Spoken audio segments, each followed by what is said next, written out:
నమస్తే. తాజాగా బెంగుళూరులో జరిగిన హత్య ఉదంతము. ఒక కూతురు కుటుంబాన్నే తల్లిని, తండ్రిని, చెల్లెల్ని గూడా లేపేసే ప్రయత్నం చేసింది. ఆల్మోస్ట్ ఇద్దరిని చంపేసింది. అలాగే తండ్రి మాత్రం తప్పించుకున్నాడు. తర్వాత అతని పరిస్థితి ఎట్లా ఉంది?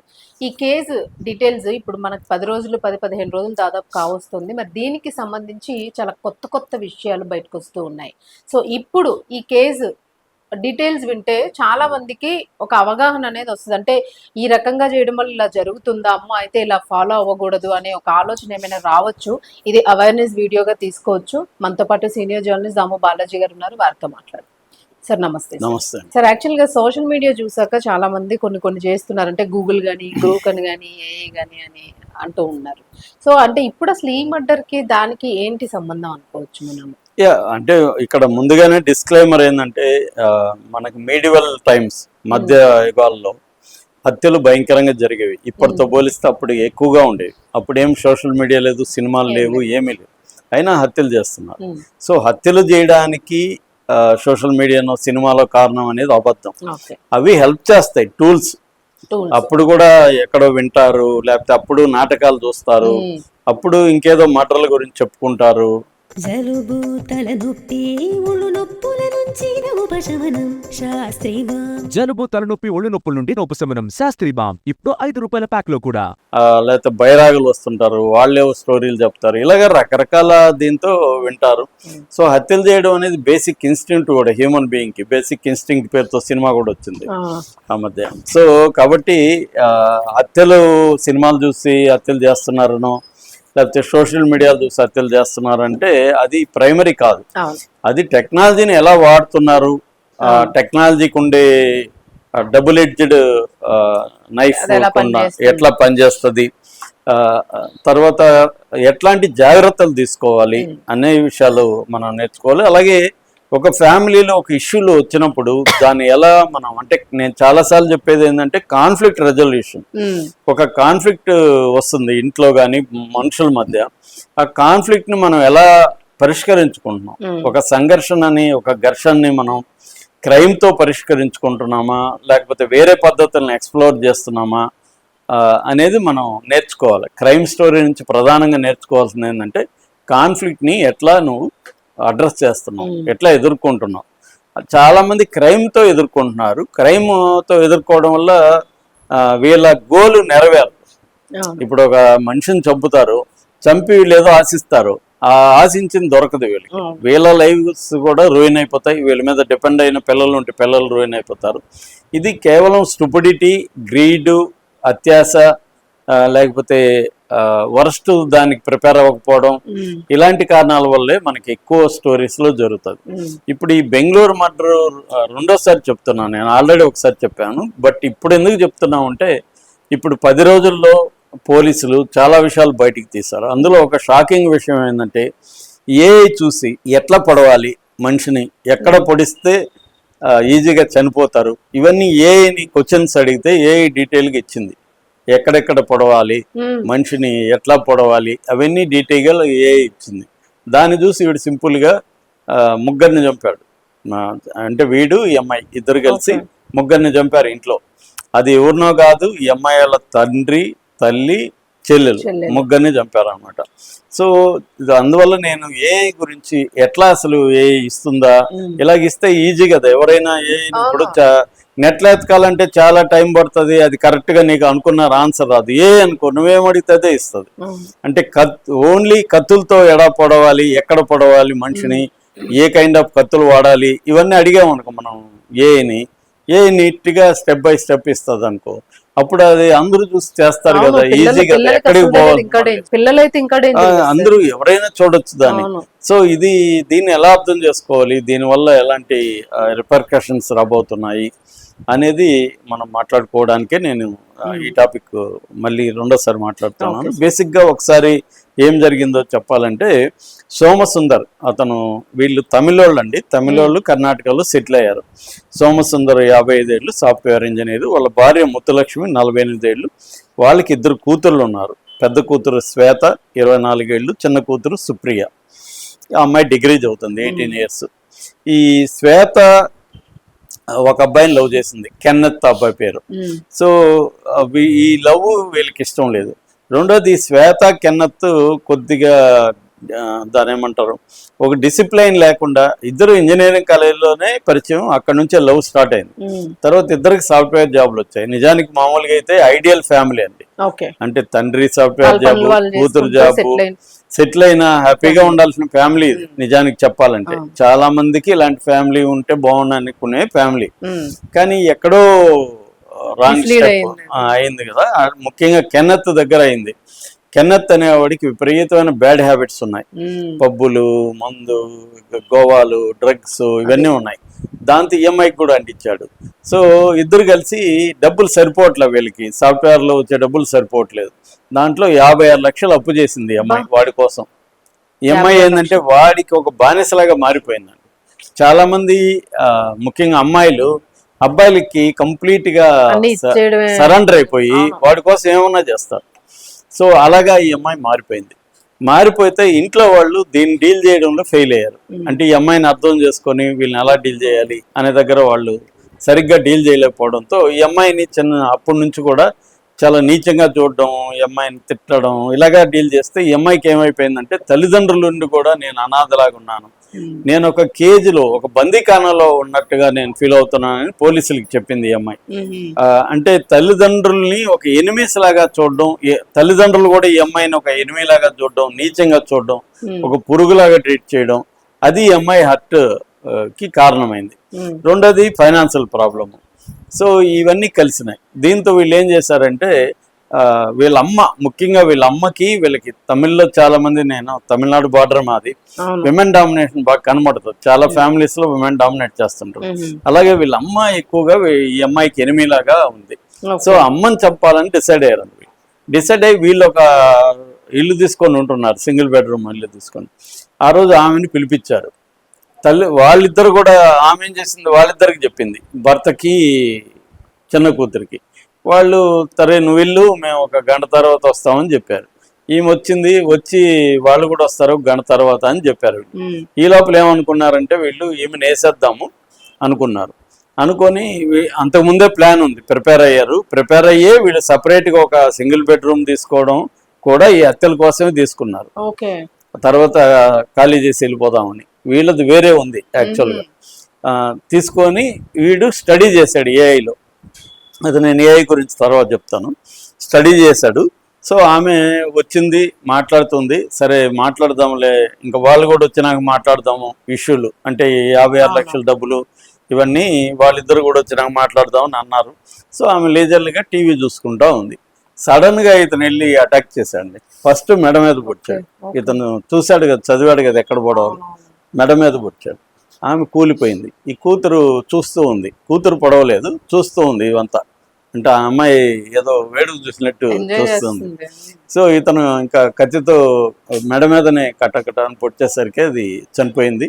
దాంతో ఈ లోపల వీళ్ళు బాడీని క్లీన్ చేసి దాన్ని బయటికి తీసుకెళ్దాం అనుకున్నారు. ఈ లోపల బిల్లు మోగింది. సో గుంతలో చూస్తే దాని కంతలోంచి తండ్రి, అతను గంట తర్వాత వస్తానన్నాడు, ఇప్పుడే వచ్చేసాడు. మేబీ అతనికి చావు రాసిందంటారు అలాగే. సో దాంతో వీళ్ళు ఇదైపోయి హడావిడైపోయి ఆమె బాడీని బాత్రూంలోకి లాక్కెళ్ళి అక్కడ బాత్రూంలో పెట్టేసి తలుపు తీసి, ఈ అమ్మాయి తలుపు తీసింది, ఇతను పక్కకు దాక్కొని ఉన్నాడు. ఈ అమ్మాయి దిగాను, అతను ఎంటర్ అయ్యాడు కదా, వెనక నుంచి మెడ మీద పడ్డాడు తండ్రి. అయితే అతను కొద్దిగా బలంగా ఉన్నాడు, కొంచెం ఇమ్మీడియట్ గా అతను, అంటే ఆ పొడవడంలో ఇతను లోతుగా పొడవలేకపోయాడు. దాంతో ఇతను దొబ్బేసి పరిగెత్తపోతే మళ్ళీ వెనక నుంచి పొడిచాడు మెడ మీద. అప్పటికి బాగా పడిపోయింది గాయం. అయినా కూడా అతను కిందికి వెళ్ళి అరుస్తూ వెళ్ళాడు. ఈ లోపల అతను వెళ్ళిన విషయం తెలియకుండా లిఫ్ట్ లో కూతురు వచ్చింది ఇంట్లోకి. ఇతను వెళ్ళి అరుస్తూ కింద పడిపోవడం అది జరిగితే ఈ లోపల కూతురు వచ్చింది కదా. కూతుర్ని మాత్రం ఈసారి అక్క ఫస్ట్ అటాక్ చేసింది. అక్క అటాక్ చేసి అమ్మాయిని కొట్టింది. దాంతో ఇతను వచ్చి పొడిచాడు. ఇద్దరు కలిసి చంపారనమాట కూతుర్ని మాత్రం, చిన్న అమ్మాయిని, సుప్రియ అనే అమ్మాయిని.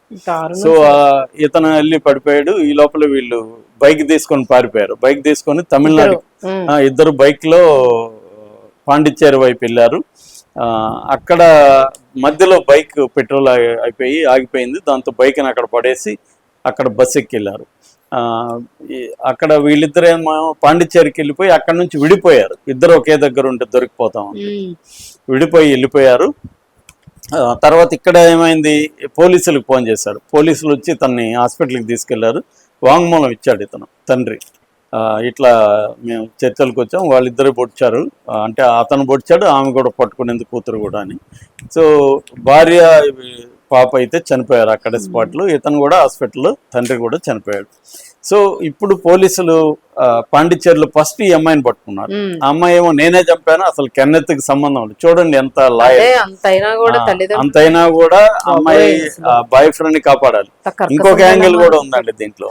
ఈ బాయ్ ఫ్రెండ్ కి వేరే కేరళ అమ్మాయితో కూడా అఫేర్ ఉంది. ఆ విషయం ఈ పిల్లకి తెలిసింది. తెలిసి అడిగితే స్టార్ట్ చేయడానికి టెక్నికల్ హెల్ప్ తీసుకుంటున్నానని చెప్పాడు. అయినా కూడా ఈ అమ్మాయి భరించింది వాడిని. అంటే ఈ అమ్మాయి ఒక రకంగా వాడికి బానిసలాగా అడిక్ట్ అయిపోయింది కంప్లీట్ గా. సో అలాగే తనని సేవ్ చేయడానికి అమ్మాయి ట్రై చేసింది, కానీ వాళ్ళు నమ్మలేదు. ఎందుకంటే ఫాదర్ వాంగ్మూలం ఇచ్చున్నాడు కదా. సో దాంతో వాళ్ళు అతన్ని ట్రాప్ చేస్తే అతను ఒక బార్ లో మందు తాగుతున్నాడు. అతన్ని పట్టుకొని విచారిస్తే అతను ఒక సంచలనమైన విషయం చెప్పాడు. అదేంటి, చూసి నేను ఎట్లా నువ్వు అంత అక్యురేట్గా పొడిచావని అడిగారు పోలీసు. ఎందుకంటే పోస్ట్ మార్టంలో ఎవరో ఎక్స్పీరియన్స్డ్ పొడిచినట్టుగా పొడిచున్నాడు ఇతను. అంటే అప్పుడు అతను ఏం చెప్పాడంటే ఏఐలో చూశాను మొత్తం అని. మామూలుగా నేను ఎప్పటి నుంచో నేను గత 2-3 ఏళ్ళ నుంచి వాడుతున్నాను, బాగా విరివిగా వాడతాను నేను. మామూలుగా ఏంటంటే రెండు రకాలు ఉంటుందండి. ఒకటి ఇంటర్నెట్లో ఉండే మొత్తం ఇన్ఫర్మేషన్ని, లేదు బయట కూడా పుస్తకాల స్కానింగ్ అవన్నీ ఏఐకి ఇస్తారండి. మల్టీ లాంగ్వేజ్ మోడల్ అంటారు, వాటికి అన్ని ఇచ్చేస్తారు దానికి. రెండవది సేఫ్టీ ప్రోటోకాల్స్ ని దానికి సెట్ చేస్తారు. అంటే ఎటువంటి ప్రశ్నలు అడిగితే నువ్వు ఆన్సర్ ఇవ్వకూడదు అనే కొన్నిటిని ఫీడ్ చేస్తారు. అందులో ఒకటి ఏంటంటే, for example how to rape A girl అని అడిగామనుకో ఏ ఆన్సర్ ఇవ్వదు, రెఫ్యూజ్ చేస్తుంది. How to kill A man అని అడిగామనుకో రెఫ్యూజ్ చేస్తుంది. డైరెక్ట్ గా నువ్వు క్వశ్చన్స్ అడిగితే ఏ ఇవ్వదు.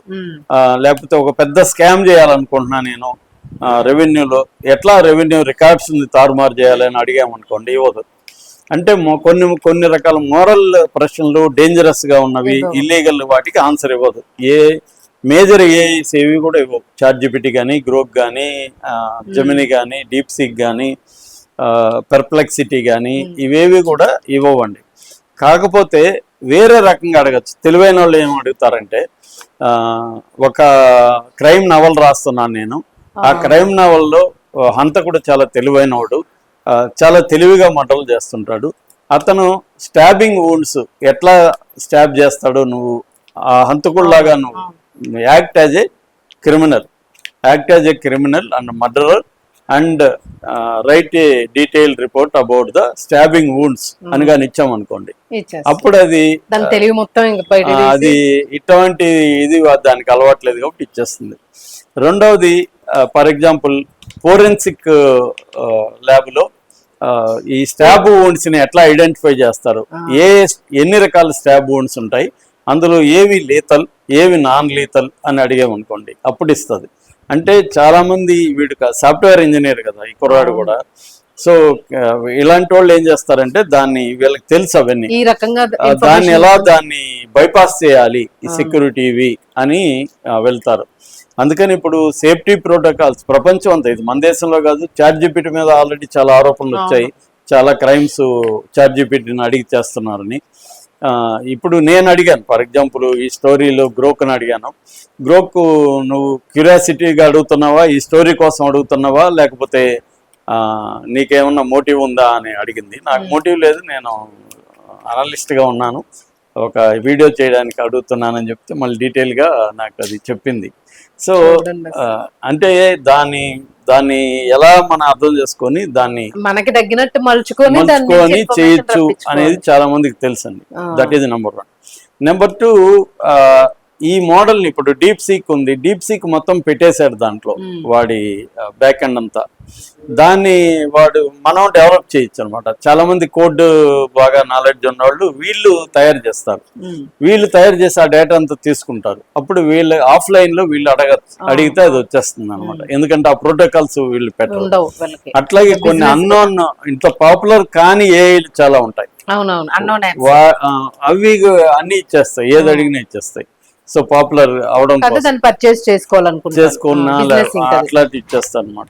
సో అలాగా ఏ మామూలుగా అయితే వాటికి ఉన్నాయి కానీ అందుకనే ఇప్పుడు చాలా దేశాలు ఇది పెడుతున్నారు. అంటే ఏ అడగగానే మన డీటెయిల్స్ ఏ పోలీసులకి ఇచ్చే విధంగా, అంటే ఇన్వెస్టిగేటివ్ ఏజెన్సీలకి ఇచ్చే విధంగా కొన్ని ఇప్పుడు మామూలుగా గూగుల్ అలాగిస్తుంది. గూగుల్లో నేను ఏదైనా how to make a bomb అంటే ఆటోమేటిక్ అది మనం అడిగిన మన ఐపీ అడ్రస్ వెళ్ళిపోతుంది అనమాట.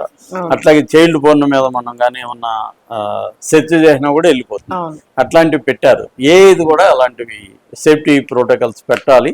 గవర్నమెంట్ పెట్టే అవకాశాలు కనిపిస్తున్నాయి ఆల్రెడీ ఇప్పుడు టెలిగ్రాము, వాట్సాప్ వీటి మీద అంతా ఉండేగా పెరిగింది. సో ఈ క్రైమ్స్ ని అంటే కొత్త కొత్త పద్ధతులు క్రైమ్స్ చేయడానికి టెక్నాలజీని ఎలా వాడుకుంటున్నారు. ఏఐ వచ్చి బ్రహ్మాండంగా మనకి నాలెడ్జ్కి ఉపయోగపడుతుంది. అట్ ద సేమ్ టైం మన ఇటువంటి క్రైమ్ కూడా ఏఐని వాడుకోవడం అనేది పెరుగుతుంది. కూడా అవేర్నెస్ క్రియేట్ చేయాలి. పిల్లలకు కూడా మనం ఏ వాడద్దు అని చెప్పే కంటే కూడా ఎలా వాడాలి ఏంటనేది నేర్పించడం అవసరం. ఈ ప్రోటోకాల్స్ ను కూడా ఏఐకి ముందే చెప్పాలి. మనం వాడే ఏఐకి ఎవరు అడిగినా కూడా ఇలాంటి ప్రశ్నలు చెప్పవద్దని దానికి కూడా ఉంటది. బట్ ఇలాగ అడిగితే కూడా ఇవ్వద్దని చెప్పాలి. సో అది ఏదేమైనా తెలివైన వాడు క్రిమినల్ గా ఉన్నప్పుడు వాడు ఏదో పద్ధతిలో నేర్చుకుంటాడు. సో ఇతను అలాగే నేర్చుకున్నాడు. బట్ ఫైనల్ గా జైలుకి వెళ్ళారు ఇద్దరు. Right sir, thank you.